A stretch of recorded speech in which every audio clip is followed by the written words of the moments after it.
I developed this menu to give the beef Wellington loyalists something new to try, a classic recipe with a twist. The succulent chicken Wellington is made with juicy free-range chicken breasts which are flattened, tenderised and wrapped in wafer-thin prosciutto.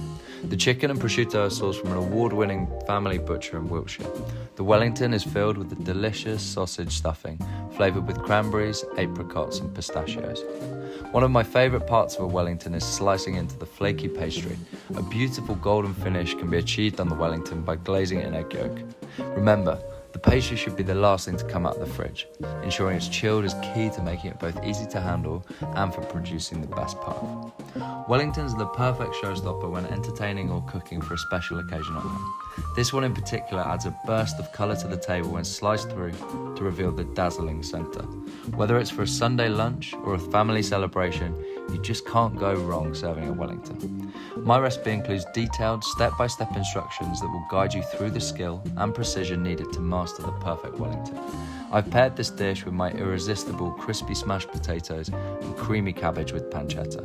It's all finished off with a luxurious red wine sauce.